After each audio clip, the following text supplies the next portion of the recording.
Hello, everyone. My name is Jayshree. I'm an associate editor with Newslaundry. And welcome to this webinar organized by Newslaundry in partnership with the India Data Portal project, which is incubated at the Bharti Institute of Public Policy at ISB. So as Shubh said, we've had previous webinars which discussed how journalists can use data to better report on issues like caste, issues like agriculture. This session will be looking at how we can use data to report on the gender gap.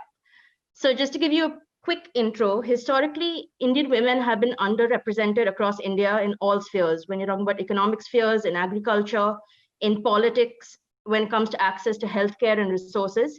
And I'd like to say that a lot has changed in the past 60 years, but sadly, it's far from it. And in fact, if you look at the ratings for the Global Gender Gap Index, which measures countries based on the extent of the gap, India ranked at 150 out of 153 countries last year. So I'm really glad that we get the opportunity today to discuss whether data can help journalists to tell that story better. So to start off, we have Dr. Arushi Jain, who is the Associate Director of the Bharti Institute of Public Policy. She will make a short presentation and then we'll move on to the discussion. So over to you, Arushi. Thank you so much, Jayshree, for the introduction and for laying down the context.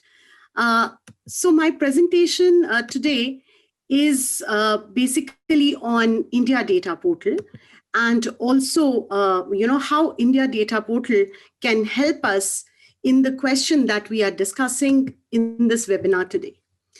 So the discussion is on how data can help report on India's gender gap, and India Data Portal is an open access portal for data and visualizations in India. We have data sets relating to agriculture, financial inclusion, rural development, socioeconomic data, a lot of spatial data available, and many of these data sets have gender disaggregated indicators. If I take you to the landing page of the portal, this is how the portal looks like, and there is an easy search query here possible, which will take you directly to building some visualizations and getting some interesting insights from data. I'm going to specifically focus on the gender gap issue in my presentation today. We do have lots of other data sets. For example, the tab on the top is the Jumpstart India at ISB, where we have high frequency indicators of economic recovery also available. Talking about the gender disaggregated data in particular, these are some of the data sets that are available on the India Data Portal, where we have dimension or as indicators, gender disaggregated information. So the census 2011, we all know the data that is already there. Rural wages or the agricultural wages, we have gender disaggregated indicators available on the monthly wages. Then we have the socioeconomic caste census.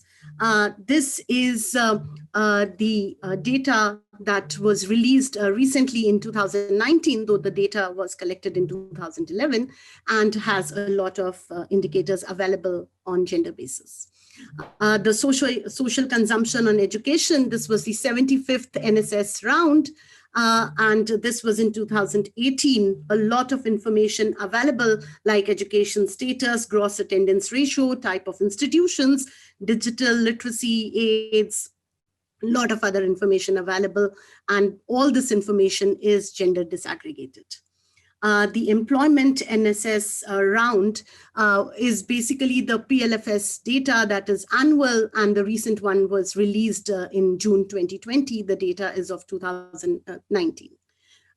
So again, unemployment rate, educational backgrounds, labor force participation rate, worker population ratio, average gross earnings, all this is available under this data set.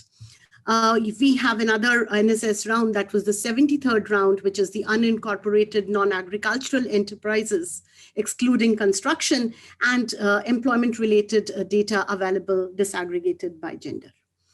Mission Antodaya has population data, And then there is the NRLM data, that is the self-help groups. And the interesting part here is that all self-help groups are women-owned and women-managed. So 100% information on financial inclusion available for women in particular. So after just a very brief about the kind of data sets that have gender-related information, I would like to go to some of the insights that that can be drawn through the India Data Portal. I'll begin simply by the demography, and here, very easily through a pictograph, you can see the population and the literacy rates among the male and female population. Going ahead from demography, we are also looking at the percentage here, the female to male ratio, which is also called as the sex ratio. And here, if you see, this is again census 2011 data. We are looking at the next census data, and I'm sure it would be available in a year or two. And right now, clearly visible, Kerala has a positive ratio, whereas everywhere else, the ratio is visibly low. We have the North Indian states like Punjab and Haryana, where the sex ratio was dismally low as per the census 2011. Going ahead, literacy. So we talked about literacy in the pictograph, but now if we want to interpret this a little better, this map visualization gives us a very nice trend of states. If you see, my cursor is moving across those states where you can find top 20 districts with illiterate female population. Also, the very dark blues here, if you see here and here, are the districts where that have the highest number of illiterate female population. So targeted reporting and targeted policy interventions can be done looking at data and insights from data. I'm talking about literacy once again, and here we are talking about percentage distribution of students and male and female attending primary in private unaided institutions. Now, this is the data that we get from social consumption on education, the NSS 75th round. And here, if you see, Telangana has the maximum percentage, and followed by Rajasthan, Uttar Pradesh, and all the other states. And if we see here, Telangana, the population of female child students studying in private schools is more than the male students. However, the trend is not the same in the other states. Rajasthan, Uttar Pradesh, Haryana, and even till Jammu and Kashmir, up the line, you will find more number of male students studying in private schools in the primary in the primary schooling. And the trend varies, and there is a lot of interpretation that is possible through the data that is here in the Dumbbell chart. If we look at the same statistics, but looking at the same data source, but looking at the government institutions, the government aided institutions, you would find the trend is different. Here we have Orissa, that has the maximum number of students, followed by Bihar, Assam, the states that were not even visible prominently in the previous graph. So here again, if you see, females are more in Orissa and Bihar, but the trend is different in Assam, Jharkhand, Chhattisgarh, Karnataka, Gujarat, Kerala. And you can also look at the gap in many of these states that is existing. Let me move ahead and now, talk about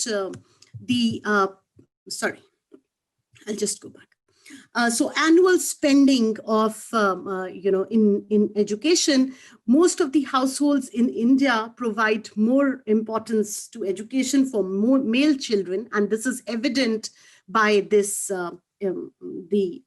pyramid chart that's in front of us. So the average expenditure of students in general courses in current academic year is much more for the male children rather than the female children. There are states in between where this gap is huge, and there are some states where the gap is narrower. The left side is the male, and the right side, the greens, are the female. The bars are the females.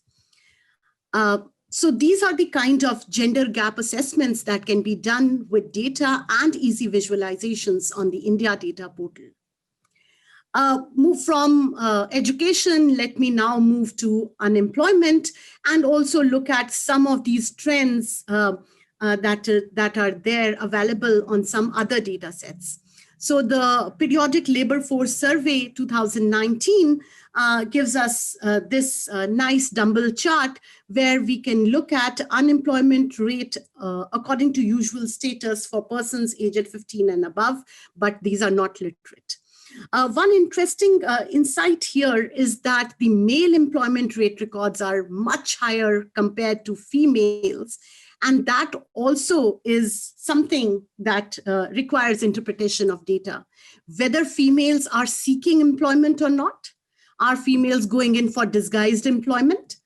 These are questions that can be probably answered by you journalists while you are exploring data sets and reporting on gender gaps. I am now going to look at the non-working population, and this is the census data once again. So the scatter plot of state-wise non-working population, male and female, lies above the 45-degree line, which shows that the female work participation is less as compared to male counterparts across all the states and UTs in the country. So this is another interpretation that can be drawn through data. Now coming from employment to economic activity, one of the data sets that is the 73rd NSS round gives us an idea about the three sectors and also the number of female employees that are working in these sectors. So if you look at manufacturing, there is a clear trend of certain states where you have more number of female employees, and similarly services and trade. So if you look at trade, Kerala and Tamil Nadu are topping the list, and in services it is Uttar Pradesh, Kerala and Karnataka, and similarly you can look at the trends in manufacturing. So these are the kind of insights that help us to understand data from a gender perspective. Coming to the percentage distribution of enterprises by type of ownership for proprietary male category. Now, this data shows that almost 68% of manufacturing activities in the country are owned and regulated by male members. And this is NSS 2016, again, the 73rd round that I was mentioning previously. So this is how we can assess the gender gap. We are now going to look at another interesting trend, which is average monthly wages in rupees. And if you see the average monthly wages for field labor in 8 states across the country, and I've just taken one random month, which was December 2017. And here, if you see, the average monthly wages of men are much, much higher than females. And to the extent that in a state like Tamil Nadu, you can visualize very clearly that it is half of what males get as their labor wages. So this is the kind of gap that is existing and can be understood with the data. Of course, reporting is one of the aspects, and then it is also about designing policies, designing interventions, and the data. I also wanted to bring out this feature, and this particular, donut chart gives us an indication of female-headed households with no adult male member between the ages of 16 to 69, so the working population in particular. And if you see here, Tamil Nadu, Maharashtra have 10% of their households which are female-headed under this particular category. So a lot can be done in terms of policy interventions or benefits when we are designing these kind of things. The same thing being represented in a stacked bar chart where the different colors that you see here within the states are the districts. So here clearly you can see the maximum households are in Tamil Nadu, followed by the households in Maharashtra and then the other states. This is the socioeconomic caste census data. And all these data sets, all the visualizations that I have brought here are from the India Data Portal. So India Data Portal, actually the mandate of the portal is to help journalists come up with easy data-backed stories.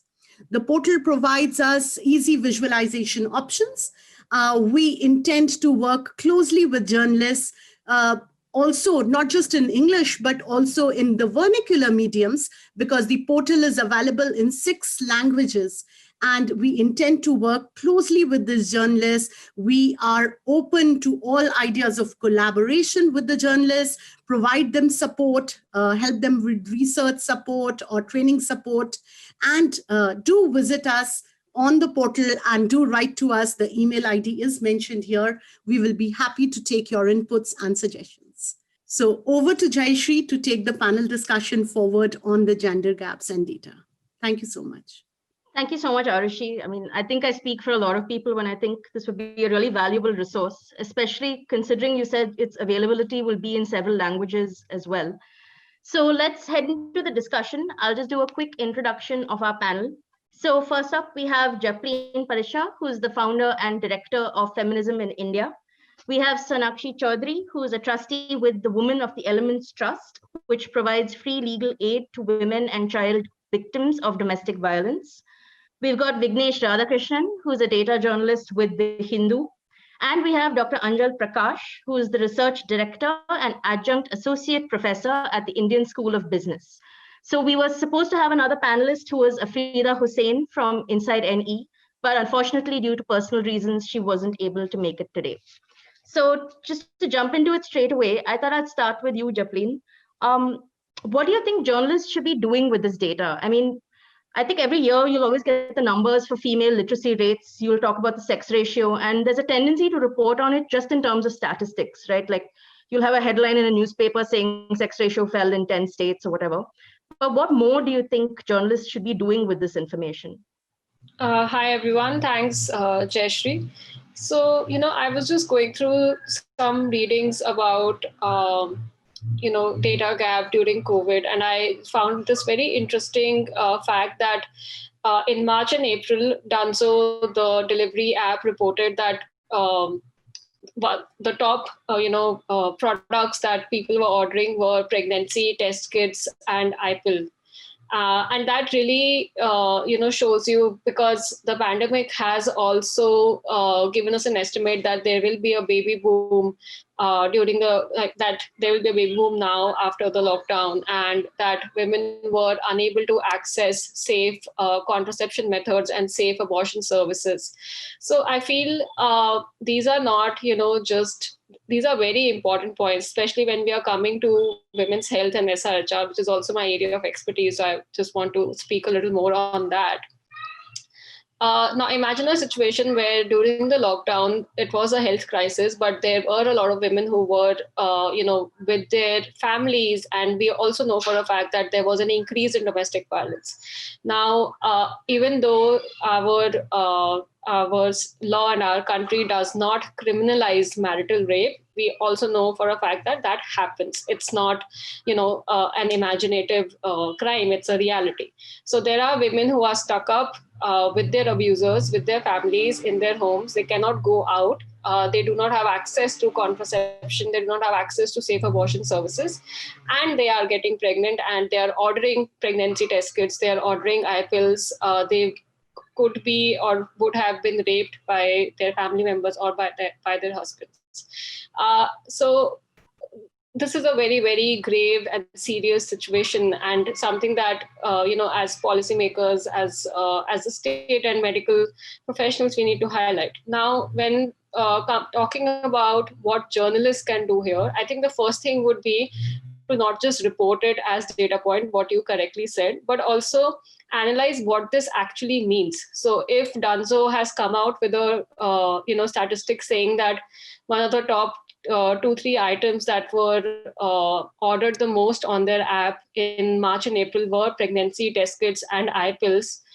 How come there was an increase in these products? Like, what does it actually mean for the people who are ordering these products? And I think throwing light on why there is an increase in pregnancy test kits, why there is an increase in eye pills, or combining that with the data that we have actually received from NCW, from National Commission for Women, saying that there is an increase in domestic violence cases, and that they are getting calls almost every day, hundreds of calls every day. They even started a new WhatsApp. I remember they initiated a WhatsApp service where people could just, if they can't call you, they can send you, messages on WhatsApp. So I think going beyond the reporting and analyzing the situation, because these are not one-time incidents, they are actually part of a systemic problem of violence against women, and of women's health especially being not taken seriously, being ignored. So I think analyzing that from a larger perspective of not a one-time incident but actually a systemic issue would be the starting point, in my opinion. Right. So I wanted to bring in Sonakshi here because I know that you work in the sphere of domestic violence. So is there anything you want to add to what Japleen said? Also, I was wondering, do you ever find that there are gaps, or do you ever wish that there was some data that is not available right now, but which you would want to have access to in your work? So like, I know in India, we have National Crime Record Bureau statistics and so on, but you never really know what the reporting rate of crime is. And so there are so many invisible crimes that would never make it to these statistics. So how is that something that... I mean, I read a report in The Hindu that actually suggested that about 80% of all DV cases go unreported, right? So what we're looking at is just the tip of the iceberg. So we can talk about the data till the cows come home and say that, there's all of this information out there. And yes, there is. But equally, there is all of the gaps that we are seeing more and more. And the pandemic is revealing a lot of this. I completely agree with Japleen that drawing those connections is really important. I'd written an article about this, in fact, that we're talking about female labor force participation rate as well, right? And one of the major sort of things that comes up when we're talking about it is safety and accessing jobs in the first place. But this safety that we're talking about is also a reproduction of what we're seeing in the home. Everything from unpaid care work to, safety in the home and rates of domestic violence in the home. You'll find that violence outside is very often a reproduction of what's going on inside. And this is something that, and I completely agree and concur on this, that this is something, these gaps and these connections are things that can be spoken about. In terms of what you asked me, what sort of data would we be looking at, and what is the sorts of things that I would say come up when I'm looking at this with the trust. So the National Family Health Survey data is very, very interesting because it asks certain questions like, justification of violence. And I found that really sort of as a data point incredibly interesting, because if you're asking and looking at percentage numbers, you're finding that women are coming back and saying that it's justified for them to be beaten by their husbands. And the difference is almost 10%. I think it's 55 and 44 in the fourth one. I haven't seen the most recent data on this. But this sort of questioning and this line of questioning, it's also looking at those cultural factors and what is it that's creating this environment where we are making it okay somehow, or, using this as a way to sort of brush a lot of other things under the carpet. So to me, that's the most interesting part of this data. Another really important one is, so in the most recent the NFHS data that's come out, and NFHS 5, I think, right? So one of the things that came out was mobile phone usage and internet usage. If you notice, there's concurrently, they've also come out with data about reporting of violence that's gone up in the last 5 years. So if you're making those connections, is it because women have more access to phones and the internet, and is that why the reporting is going up? Maybe, but there could be 1,000 other things that are sort of contributing to that. There could be impacts from things that we aren't seeing. So shedding light on that and analyzing those sorts of connections to me would be particularly interesting, just to see if access is what is lending women a greater voice when it comes to issues around violence. Right, and you mentioned the mobile phones. I remember reading that it said how many women have access to mobile phones, but the data set didn't quantify whether they have regular access or if it's occasional access to someone else's mobile phone. So I'd like to bring in Vignesh, because as someone who is a data journalist, so I think a lot of journalists struggle with the idea of using data. They assume that it just means, throwing in some statistics when you're doing a larger report, because that's what's done. But to you, what do you see as the current status of data journalism when it comes to most major newspapers or channels or whatever? And how do you think it could be better? See, when I started off with the Hindu as a data journalist, it was only me who was doing this. So now we have a team of 3. So this is how data journalism is. The Hindu sometimes has 3 or 4. So basically, what you're saying is right. They mostly use data as an addition. For example, if a story is going, they will come and approach you saying, "Can you please give us a graphic putting together this data?" That's how it's mostly done. So now for the past 2-3 years, I'm seeing some changes where data is taking center stage. For example, I would like to take off from where Sonakshi left, were saying that NFHS data, there are some interesting trends in NFHS data, and they also felt that interpretation is must. Sometimes I feel just putting out what NFHS has itself will be revealing. For example, we did this, I just sent a link which we did 2 years before. It's a full page on just based out of NFHS data, and about 70% of women in Tamil Nadu said it is okay to have sexual relationship with a husband who has AIDS or HIV related diseases. So for me, I'm born and brought up in Tamil Nadu, and I have so I feel that Tamil Nadu is progressive. So I have this imagination that, okay, at least compared to other states here, it will be somewhat progressive. But it was the highest in the country, such a percentage. So just putting out that data there could be much revealing. It will break stereotypes, 1. 2, there is other time use survey which came recently, also has some revealing facts, where it revealed that about 80 to 85 to 89% of women do unpaid domestic work, whereas it comes to men, it's only 27%. The other startling fact is whether men participate in domestic work or not, whether men participate in employment or not, whether women participate in employment work or not. Despite all these categories, across all states, 88% of women do unpaid work. So yes, I understand interpretation is important, and I understand that you have to probe deeper. But as a data journalist, and I have a set of stories I have to do every day. I have to keep that. So what I limit myself to just putting this data out to make connections just by putting this data out and say, for example, in the recent NFHS survey, it was really interesting that it showed that women in Karnataka hold the highest share of bank accounts, and they also are at the receiving end of the highest percentage of spousal violence. So where does this connection lie? They also have economic freedom. They seem to have economic freedom, but they also seem to be at the receiving end of spousal violence. So this is what we do right now. You are coming back to your question. Yes, now see, the thing is, if they the stories and photographs and all these things have a certain place in a newspaper, right? I'm talking from a print point of view. Now, that was not the case for data as it is for a long time. So it is only in the recent maybe 2-3 years that at the Hindu, I speak only for the Hindu, so that they have started giving such space. We have so if you have a constant space, then for such data related work, you can keep on experimenting, you can keep on bringing in and putting these data out. Otherwise, it becomes a matter of space. Yeah.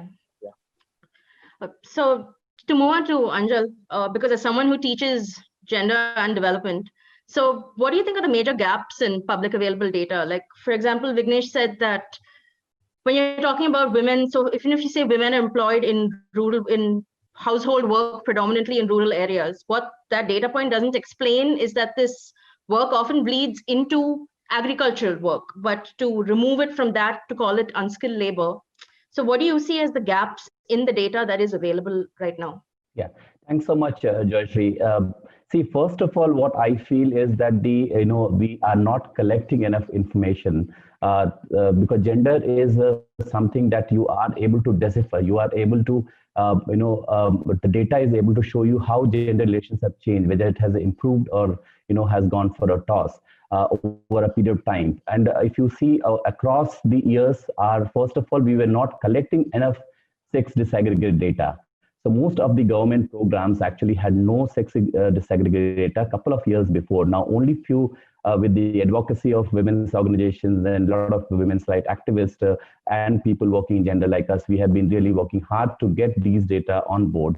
So that's first part. For all those people who are listening to us, I want to emphasize that why is this important? This is very important because you're missing the 50% of our population's perspective, views, and seeing where are they progressing, how are they doing, what are they doing. That's one.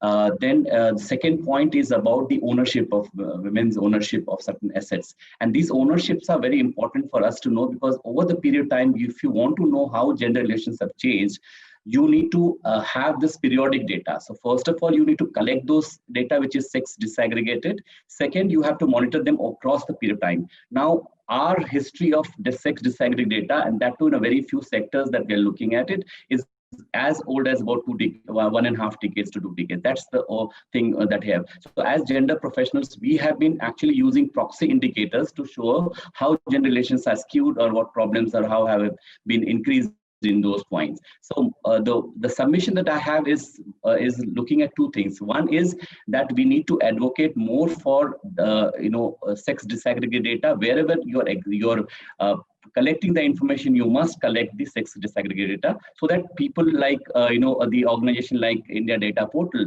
are able to decipher the information. That information that Arushi has shared with us is only based on very limited data point, and then we are able to show, because this is important for us to then lead towards policy changes. If you do not know what the data point is telling you, you cannot get into a policy change process, because the policy has to support and come from the understanding of where we are heading. Where you mentioned proxy indicators, what would that be like? So we are looking, for example, the whole issue of the women's, so I'll give you one example.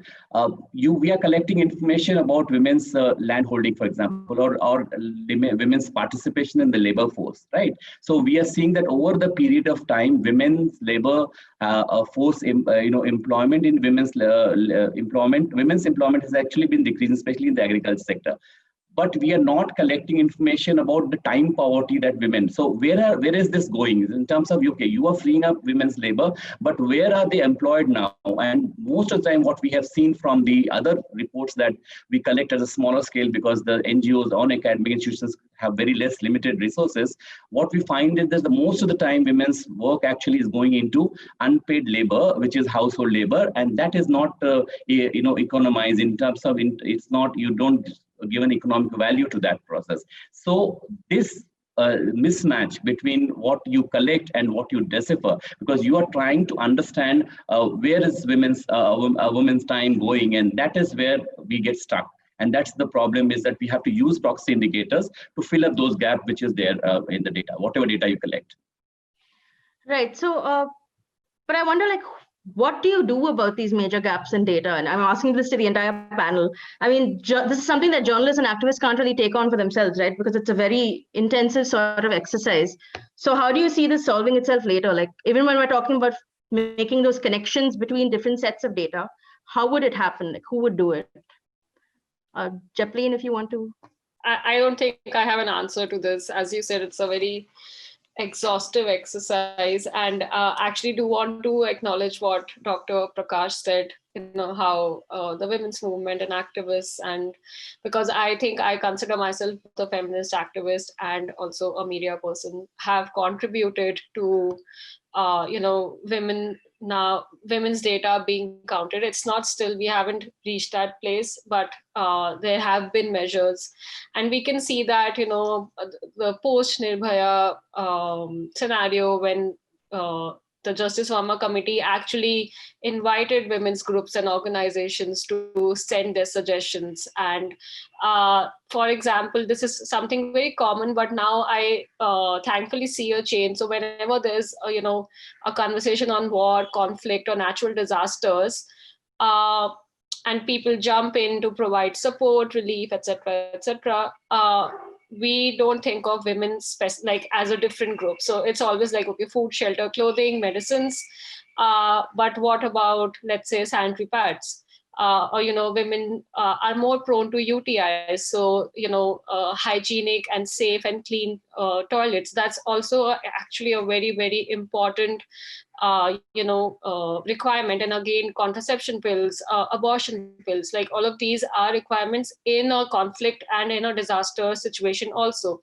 But because we don't have data, again, very recently with the migrant crisis in the early months of the pandemic, the government just said that they don't have any data on the migrant crisis. And I mean, that itself is very bad, but even in that marginalized group, we know that women are further marginalized, women farmers are further marginalized. And when the state can easily say that they don't have data, we don't know how we can actually help them. What are the issues that we can highlight?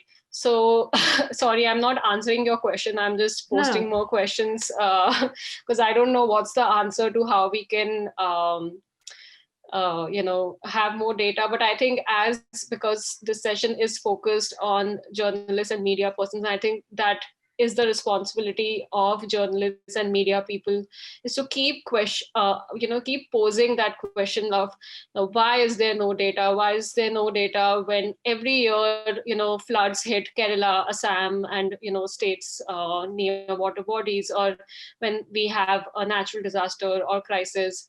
Why are we not providing data? So I think, especially in our individual capacities or as journalists, freelancers, continuously asking this question and holding the government accountable should be the first step. Right. Anjal, I think you wanted to jump in. I just wanted to underscore what Japleen has been saying, that we must have to raise voices against this, because one is that we do not have the information, and whatever information that we have, we are not able to aptly decipher this or analyze it to understand what the gender gaps are. So definitely we have to make right noises so that the changes happens.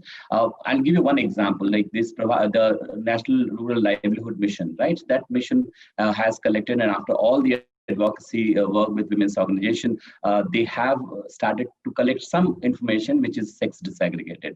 Now, what we do not know is, for example, if you are, the loan which has been given, the credit which has been given, what percentage of the credit actually goes to men versus women. We do not know those information. Which caste group, which class group does it go to? So those kind of information. So unless we are highlighting these examples, and here my actually submission to the journalists who are listening to us is that these are important points which you cannot do sitting in cozy places in Delhi and Bombay. You need to get out to the field, and that's where the problem lies. Actually, most of the reporting actually happens in and around big metros and just doesn't go out of that, and that's the major problem. I also have problem with those, with the journalist as a class as well. So it's not only about the problem of the government that the data doesn't exist. It's also about how the reporting has been done. Most of the reporting is actually very urban-based reporting, and that is also one of the problems. You're also part of the problem than the solution. I just had a quick submission here that I completely agree. And just picking up from what Dr. Prakash said, there's also a tendency to highlight the exceptional. And very often when you're sort of using the exceptional as a broad brush to say that this is what's happening without it being borne out by the data. And this happens, and an example I'll give of this is when I started asking people about female labor force participation rate and the fact that it's dropping. A lot of people told me, oh, but we see lots of women in our workplace these days. And we're hiring so many women. There's so many women all around. You see them in in factories, you're seeing them in shops, they're everywhere. So clearly there's not a problem. And I think that tends to be an issue when we're talking about things like breaking the glass ceiling, or, this person who's done this exceptional thing. When you highlight that, I think there needs to be a certain amount of responsibility involved in that as well, to make sure that nobody sort of comes away from reading this thinking that, oh, this is just off the norm. And that's something that I would say can be changed in terms of reporting. Vignesh, do you agree, as somebody who works as a data journalist? Is there a tendency to make everything very anecdotal, where you'll take one sort of urban point to make a bigger picture? So that's where I come in, I suppose. So whatever. So because I'm a data journalist, when I make a point, if there is no data to back up, I can't make a point at all. That's how I have structured that is how the story is structured. So that is something which I cannot do personally. But to answer these questions, in my view, we should have a gender reporter, a gender beat. Otherwise, it's going to be tough. If you have these guys who are covering a corporation or something else full time, if they spot a story and pitch it, it's here and there, it's bits and pieces they can do. But if you want it to happen full time and to be focused, and at least if you want policy changes, if you want it to be out in the domain always, if you want people to continuously read it, you have to keep on putting out such stories. So that is one thing which I feel most of the mainstream media is lacking, and that's why this problem is. And if you see, I'm a data journalist, I put out the data, and if you want somebody to go and probe it and see why it's certain, it is showing something, it needs a reporter's touch to do it. And I feel that is where we are lacking. And someone pointed that why there is no data is itself a story. I agree. I completely agree. But how many editors agree to put out the story continuously? So that is the problem which we face. So we see so for example, in Indian data sets, you cannot ask a question and get the data. That's very tough. If you find some data, you make a story around it. So that's how most of the data stories are getting made. You cannot ask a question saying, so let's see how many women workers, what is the wage of women doctors in a factory, or whatever. Let the question be anything. Unless and until some guy, so CAG does investigation, and then they put out the data or whatever it is. So for example, this is slightly out of context. So CAG did an investigation into the cylinder, Ujjwal Yojana. So that's when we came to know that most of the cylinders are being siphoned off. So, but as a journalist, if I had asked a question, how many cylinders are being siphoned off from Ujjwal, I would have never had the answer. Even if I file an RTA, nothing will come back. So there is a huge lack of data. So whenever I ask a question, I go and see that there is no data. Yes, I understand that, but that stops there. So how many editors would agree if I write a story saying, okay, so there is no data in this? Will that be a story by itself? Will it at least be taken in an internet edition? So that is some question that we should have an anonymous editor and see whether they are okay with, because it's in print, especially it's prime real estate. Yeah. So they will feel that even the page owner is saying, what is this? Every week he's coming and saying there's no data in this. So how is that a story by itself? So it is the problem. Yeah, I remember I used to have an ex-editor who used to keep saying that every single data point or lack of data point is a story in itself. Yeah. But just that it's not sort of sexy enough to make it to Absolutely. the main pages of a newspaper.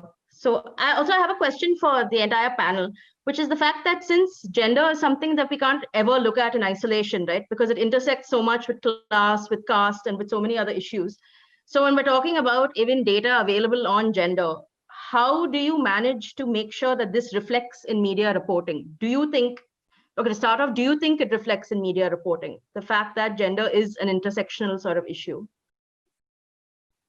I'll pick you guys at random. Japleen.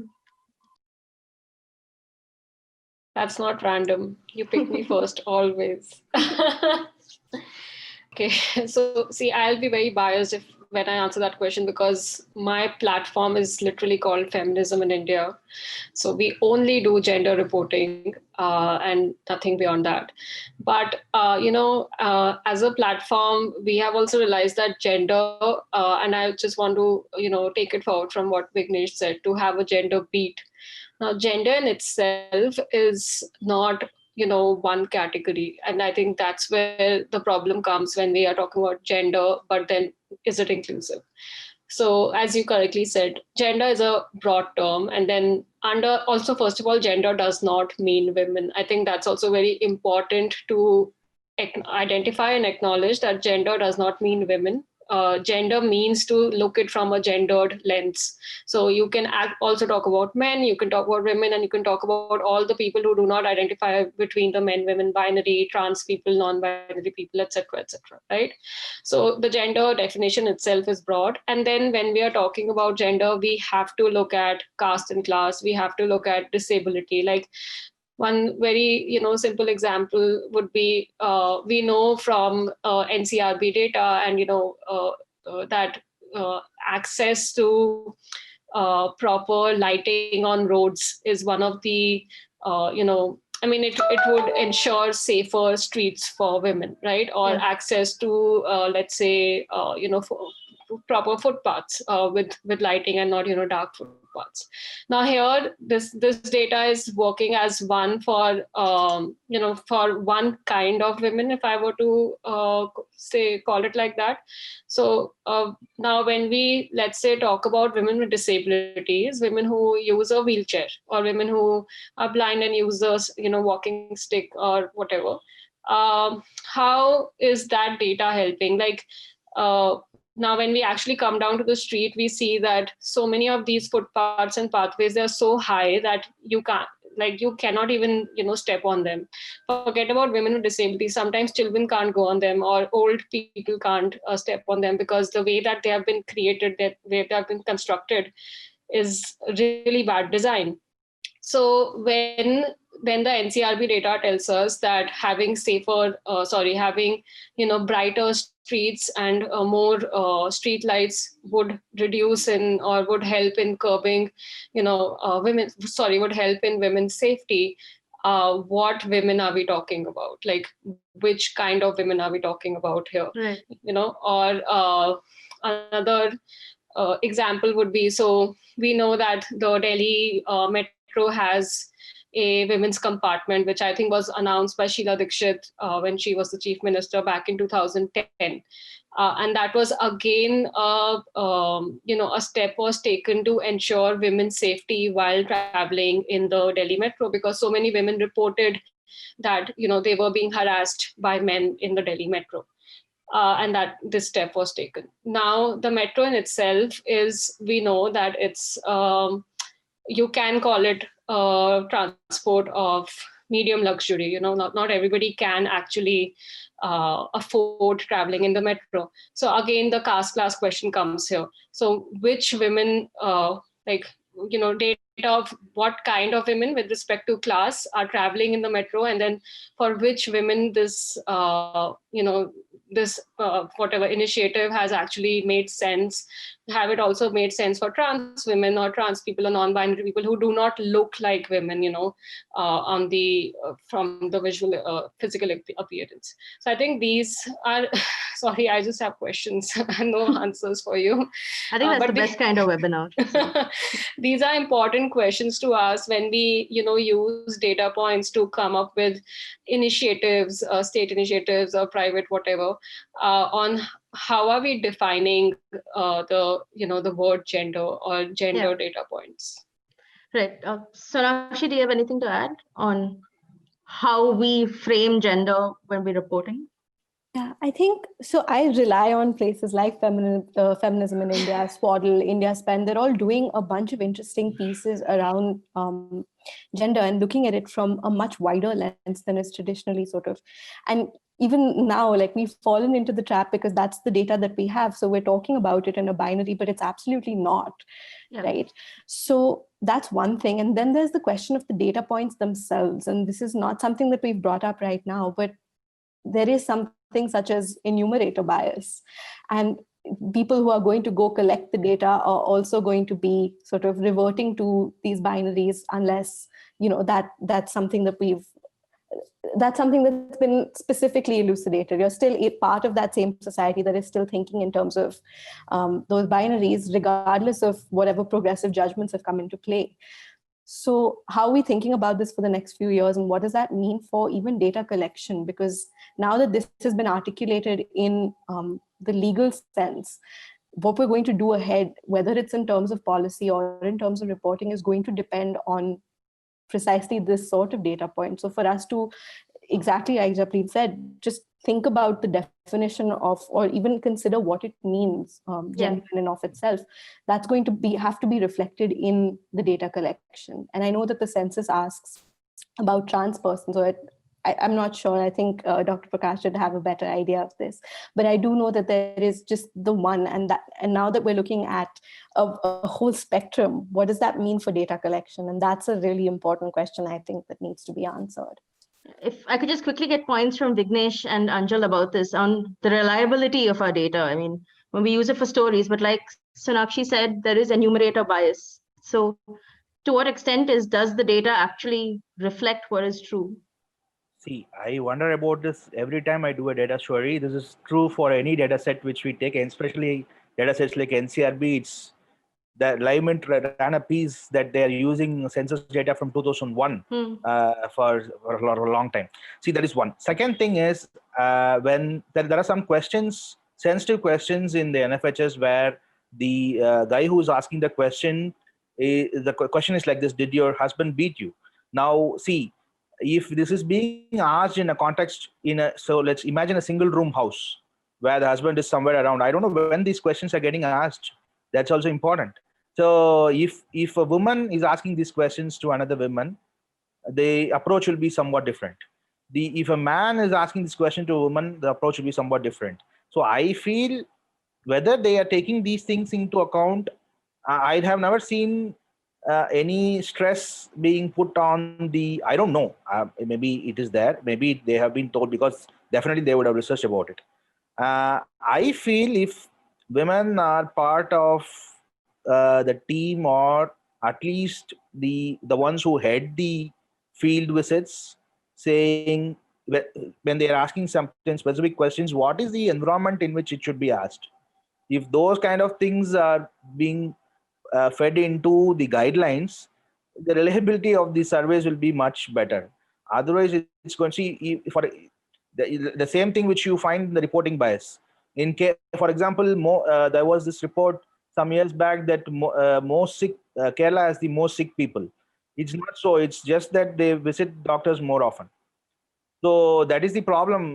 So this is something which we wonder. But beyond all that, the data is revealing. Even if you're given these bias exists, everything is there. Just by if we can just put out the data, forget about the private agencies. Even the NFHS data and the time use survey data, if you can go in at length in detail and put out what this data is saying to the public, that itself will do a big either for gender reporting. Right. Anjal, could I get a quick comment? Yeah, Jayshree, no, my only submission is that, the sensitization process, which has to be a part and parcel of the enumerators design that we have.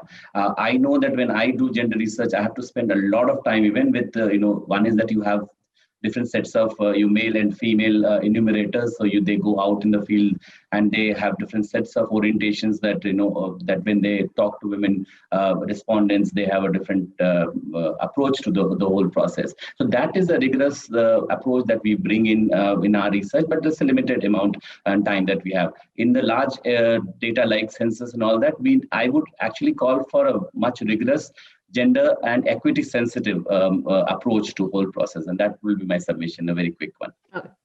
So I think we will jump to questions because we have quite a few. So the first one is from Shrikant, who says, how does India compare with other countries re the gender gap? What are the top performer countries if such a characterization were possible? So India is 150th as far as I know. I think the top countries are all Scandinavian, Iceland, Norway, and if the panel knows better, please do chip in. India is 112th actually in 2020 report. India is 112th, and out of 153 countries, it's one of the. On some counts, it is the lowest. Let me just tell you on say counts of economic participation of women, opportunity, health, and survival.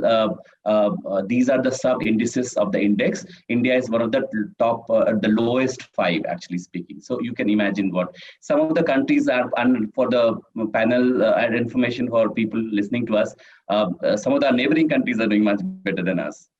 Country like Nepal, Bangladesh, they are doing much better than us in those indices. Okay, great. The next question is from Manoj. How can we be sure of the inferences and statistics made from data which is not representative of the entire population? For example, the chart shown during the presentation depicting percentage of unemployment at the gender level, several states showed it as 0% for women. So I think this would also correlate to the last discussion that we had, which is how reliable is our data and how much can you trust our data? So does anybody else in the panel have anything they want to add to it? But yeah, I will only suggest that the India Data Portal, for example, please you can interact with us, and the entire team is there in the portal, which can give you more nuanced understanding. So these are questions which are going slightly more deeper, and then we only collect the information and we try and analyze and present it to you in a fashion with which you can understand. A common person can understand it better. It will be definitely of your use if you interact with us slightly more deeper level. The next question is from Deepak, who has a question for Vignesh.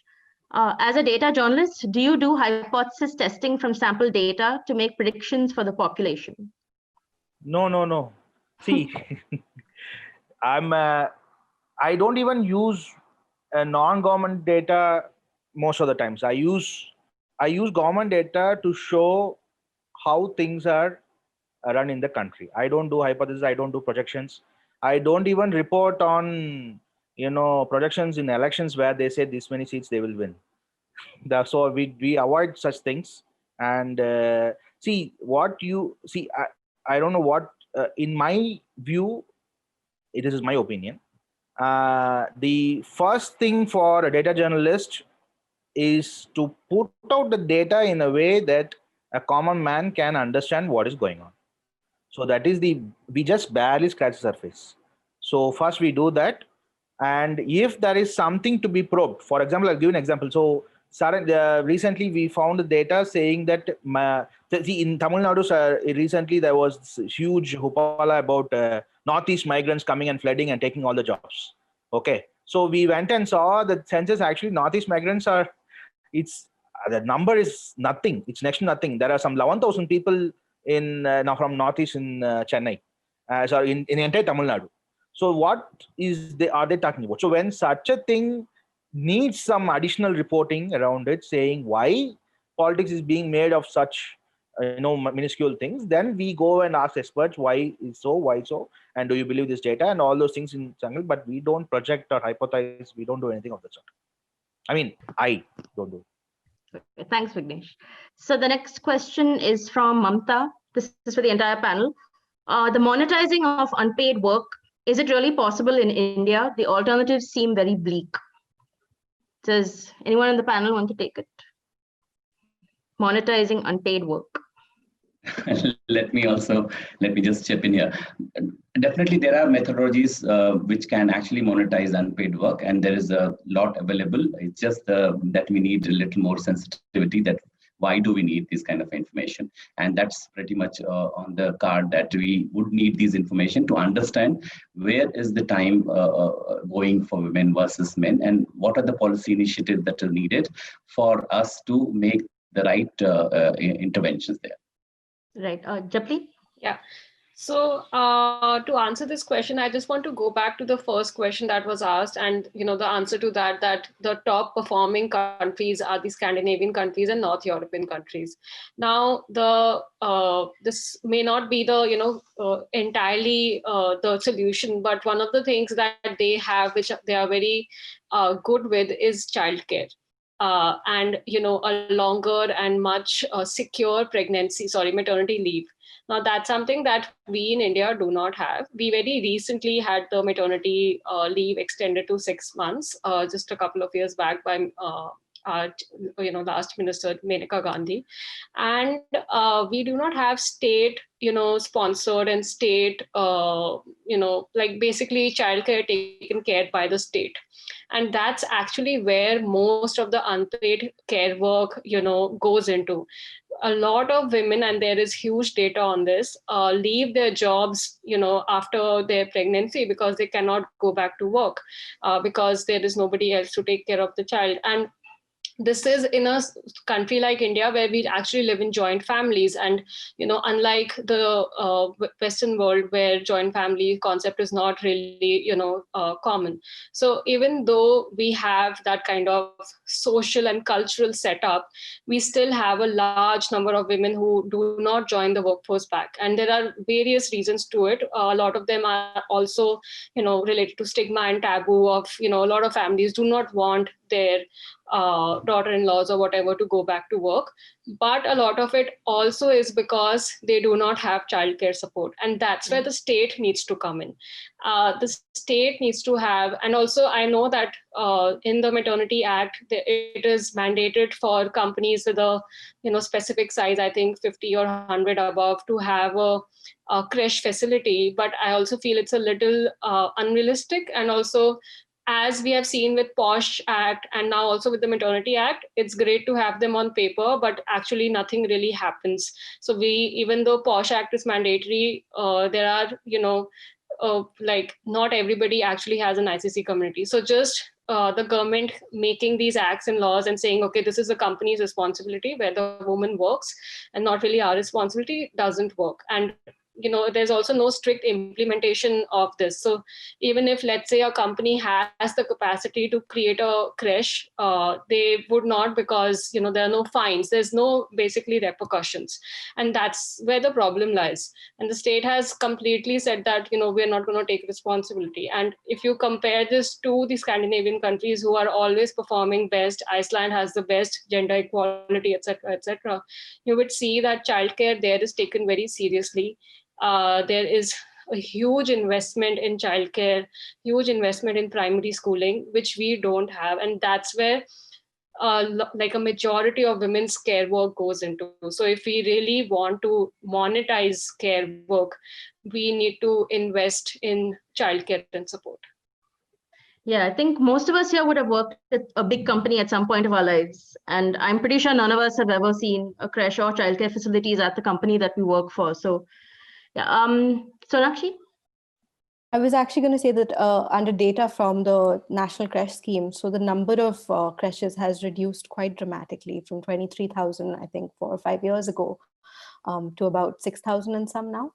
And this is after 2013. So I'm just saying, in terms of a national, you can have a policy on one side, but then when you're looking at like schemes, social welfare and social protection schemes, they need to be working in tandem for us to be thinking into the future about a lot of these things. And even in terms of the Maternity Benefit Act, we also don't have a policy on shared parental leave, even though this is something that several parliamentarians have brought up. So who are we envisioning care work for? It's always the domain of a particular gender, right? And that's something also that we need to be thinking about when it comes to care work and imputing a value on it. Right. Say. Okay, the next question is for both Sonakshi and Vignesh. Is domestic violence in any way correlated to education or prosperity? Anecdotally, it doesn't, but what does the data say? Do either one of you? That's I will tell you that there is a perception. That's what I'm saying. So if you can see the link which I had pasted before, even I thought it did. Like as women, increase, the literacy levels of women increase, I would expect them not to take this nonsense and at least report more. So, but that's what. So I always thought that Tamil Nadu led in at least some of these indicators where, so it's a very progressive state, that's what. But when I see the data, it's the opposite. It's one of the least when it comes to economic freedom, when it comes to spousal violence, it's very high. So there is no correlation as such, but yes, So it depends on a lot of factors. It doesn't in my whatever data I have seen. It depends on a lot of factors, not just economic or education. There is a lot of cultural either behind it. For example, if you have always women, if you're dependent on men for money, and if the mother-in-laws and the mothers keep saying for a long time that you have to keep him happy, you have to keep him happy, you have to keep him happy, whatever. So this transcends from there. So I have seen a lot of so there are a lot of myriad of factors behind such things. I don't think we can limit it to saying that if women are educated, they will, for example, take Karnataka. They have the most highest share of women with bank accounts. They have the biggest spousal violence also. But so I don't think it's down to one or two factors like that. I would love it if the question was flipped, though. If they say that as men get more prosperous, are they more prone to violence? Like, we always look at it as the woman who carries that burden of whatever happened. But Sonakshi, you wanted to? Yeah, I was going to say it could, and this is not, I'm not commenting on this in that sense, in the data sense, but it is interesting to see. The data point that you mentioned of Karnataka, is it possible that they're reporting more because they feel more secure financially to be able to report? So that's something that I would be interested to think about a little bit differently. I also think when we talk, and I've been working with this issue for 8.5 years. My mother also walked out of a violent marriage many years ago, which is why we work on this issue, right? And I can tell you that there is no sort of, there's no such thing as a model sort of victim or survivor. There's no like one kind of person that comes out and reports on violence. It depends on a whole host of factors, but how secure someone feels when it comes to reporting, what are the circumstances surrounding it. For a lot of people, having children and leaving tends to be, a big factor for them to leave. Like, I want to protect my children, and equally children become a factor to stay. So there is no one thing that you can say creates yeah, like I would be the last person to say that there is only one sort of way to look at this. And that the data on this, unfortunately, doesn't seem to superimpose one thing on another. So while we can draw these correlates, yes, it is a certain amount of guesstimate, and it is women's organizations and organizations working in the space that are going to be able to tell you about DV and what they're seeing anecdotally. And that's what we tend to take as, going ahead in terms of writing about the issue also. Right. I've got a question from Mamta for Anjal, which is, what methodology is available for quantified domestic labor work? Is it being added to the GDP? So at the moment, no, it doesn't add up to the GDP, but there are groups who have been doing it independently in a smaller scale. Just for your information, there are three ways in which you can do it. One is what we call the opportunity cost method, which means that, when a woman has an opportunity to work somewhere else, what would that mean in terms of monetary terms? So if you put 8 hours of time at home, and if the same qualification, if you're able to do it somewhere else, what is the cost that you get? That's an opportunity cost method. The second is what we call the replacement cost method. So the work that you're doing, if you replace it with someone else, what is the cost around that? And third is input-output cost. So these are very econometric terms. Just to simplify it for y'all, it is important for us to, for example, if somebody is sick at home, and if you have a caregiver who's coming at home, and that much of time is actually going, and then you're monetizing that. So these are methods to which you can monetize. But I would like actually to go slightly beyond these methods. Definitely, these are methods to just give you it will not give you an kind of a blueprint in terms of, it gives you a blueprint in terms of how you can quantify it, but it doesn't actually quantify the kind of effort that goes in, which is much, much more than what it feels like. But at least if you don't have anything, at least you have something to show this is the contribution that women make in the household economy. Okay, so then there's Deepthi, who has a comment, I think, on how she says, I hugely denounce the way in which women are questioned when they finally come up against something. Take the ongoing farmer protest, for example. Reporters on the ground usually compare them with children and the elderly. In these protests, they've come planned on everything they would require, but the way they're portrayed by the media is highly deplorable. And someone else has added that these women also face problems of sanitation, which prevents them from participating in protests in general. And this could make them invisible in public life.